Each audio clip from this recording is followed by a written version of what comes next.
হাদি সব বাদ, হাদি একটা মানুষ, বাংলাদেশের মানুষ, সেই হিসেবে তো ওর আমরা বিচার চাইতেই পারি, তাই না? আর হাদি যে কথাগুলো বলছে সঠিক বলছে, ও যেভাবে রাষ্ট্র দেখছে।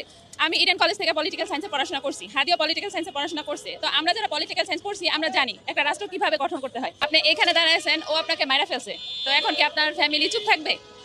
থাকবে না।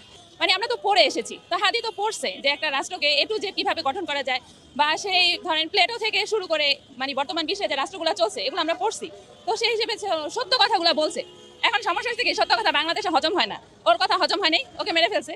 তো মেরে ফেলছে, ভালো করছে। তো এখন তো যে মারছে তার এখন কি করা উচিত? তাকেও মেরে ফেলা উচিত। আমরা, আপনি, আমি, আমরা তো কোনো অ্যাকশন নিতেছি না। নিছি কোনো অ্যাকশন?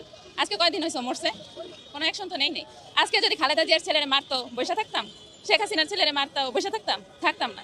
অর্থাৎ হাদি হলো নর্মাল ছেলে, এর জন্য ওর কোনো অ্যাকশন নেই। বাংলাদেশ হলো একটা বাজে দেশ, বাংলাদেশ হলো একটা বাজে রাষ্ট্র।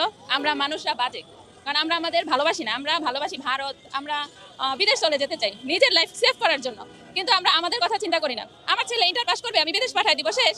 কিন্তু আমি তো ভাবতেছি না যে আমার ছেলেকে এখানে রেখা এই দেশ গড়বান, এটা ভাবি।